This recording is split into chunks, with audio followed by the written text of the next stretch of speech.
6 p.m. Pakistan Standard Time. Assalamu alaikum. This is Radio Pakistan. The news read by Hassan Gilani. First, the headlines. President says Pakistan will continue to work with Iran to boost cooperation in all areas of mutual interest. Minister for Economic Affairs says government is determined to improve financial discipline for better business environment in the country. Festivities of Eid al-Fitr continue on third day today. A Chinese company has signed agreements with two Pakistani partners for renewable energy development in the country. All Parties Hurriyat Conference says Indian government is using Lok Sabha elections to conceal its atrocities in Indian illegally occupied Jammu and Kashmir. 89 more Palestinians were martyred in latest Israeli attacks in Gaza. And now the news in detail. President Asif Ali Zardari and President of Iran Sayyid Ibrahim Raisi have held a telephonic conversation and exchanged greetings of Eid al-Fitr. During the conversation, President Asif Ali Zardari offered his heartfelt condolences and sympathies to the leadership of Iran and the bereaved families who lost their dear ones in the Israeli attack on the Iranian embassy in Damascus. The president expressed his concern over the humanitarian crisis and the genocide being committed by the Israeli forces and called for an immediate ceasefire in Gaza. Asif Ali Zardari assured his Iranian counterpart that Pakistan would continue to work with Iran in all areas of mutual interest to boost bilateral cooperation. He extended an invitation to the Iranian president to visit Pakistan. Chairman Senate Syed Yusuf Raza Gilani says all political parties have to work together to deal with the challenges being faced by the country. He expressed these views while addressing an Eid Milan reception ceremony hosted in his honor in Multan. Yusuf Raza Gilani said the coalition government was aware of the country's problems and taking steps to resolve them.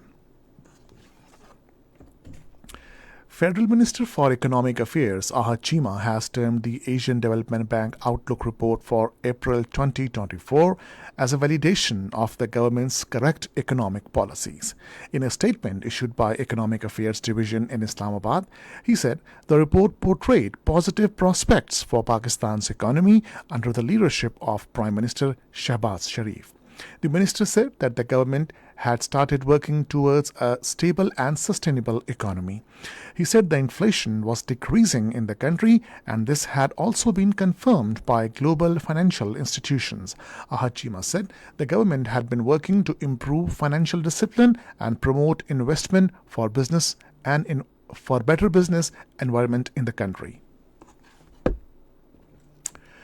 Jint Power of China has signed cooperation agreements with two Pakistani partners to provide a strong impetus for renewable energy development in the country. According to the agreements, Jint Power will provide optical storage system products and solutions, including inverters, and will also offer technical and service support to two trading companies. Punjab government has launched a project to provide 20,000 bikes to students across the province. According to the details, the Punjab government will subsidize 1 billion rupees for this purpose. Moreover, the Punjab government will also pay 20,000 rupees down payment and markup from the students' side. Male students will pay monthly easy installment of 11,676 rupees. While female students will pay 7,325 rupees. The festivities of Eid al-Fitr continue on the third day today. People across the country are embracing the festive spirit by venturing into various recreational destinations and gathering with loved ones. Families are seizing the opportunity to visit relatives and take part in Eid celebrations at recreational spots. Sumptuous lunches and dinners are being enjoyed at the home, fostering bonds and creating lasting memories. Many are opting for outdoor picnics and friends, making the most of the holiday by exploring parks and other leisure areas. This is Radio Pakistan. Wheat procurement campaign will start from tomorrow in Punjab. According to a spokesman of the Food Department, farmers can submit requests for Bardana through the Bardana app. After verification by Punjab Information Technology Board and the Punjab Land Record Authority, farmers will receive confirmation messages through the Bardana app. The issuance of Bardana will commence from Friday next and will be given on a first-come, first-served basis. Balochistan government is giving top priority to promote irrigation sector to make the province self-sufficient in production of various food grains.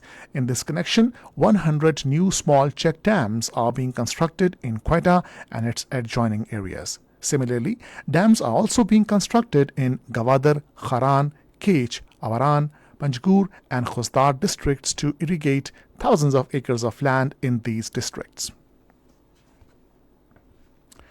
The All Parties Hurriyat Conference has said the Indian government is using the Lok Sabha elections to conceal its atrocities and mislead the international community about the grim human rights situation in occupied Jammu and Kashmir. APHC spokesman Advocate Abdul Rashid Minhas, in a statement issued in Srinagar, highlighted India's excessive military presence of over 1,100,000 troops in the UN-mandated disputed territory, treating civilians as enemies. Minhas praised resilience of the detained Hurriyat leaders and urged the United Nations to address the humanitarian crisis by resolving the Kashmir dispute. 89 more Palestinians were martyred and 120 others injured in latest Israeli attacks in Gaza. According to Health Ministry, the total number of people martyred in Gaza since October last year has reached 33,634. Meanwhile, 76,214 people have been injured during this period.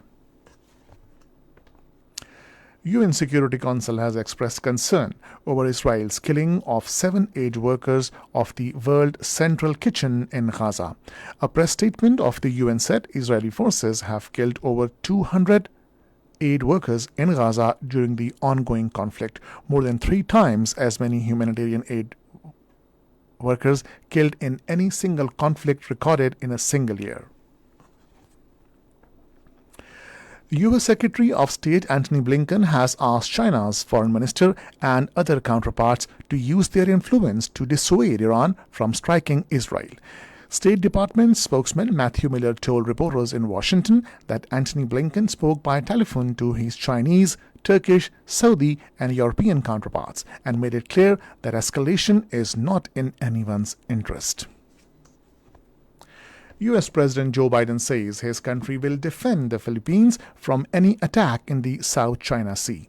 Speaking at the start of the three-way talks at the White House with Japanese Prime Minister Fumio Kishida and Philippines President Ferdinand Marcos Jr., Joe Biden said any attack on Philippine aircraft, vessels, or armed forces in the South China Sea would invoke our Mutual Defense Treaty. His comments came amid regular skirmishes and rising tensions between Chinese and Philippine Coast Guard vessels in the waterway. And finally, the weather.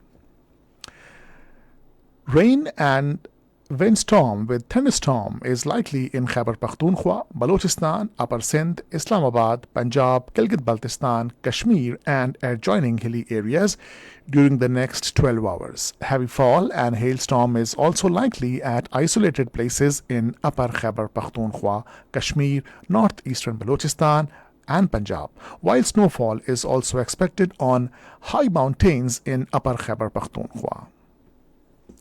And that is the end of the news. For more news and analysis, log on to our website radio.gov.pk and also watch live video streaming of our bulletins on the link facebook.com/Radio Pakistan News Official.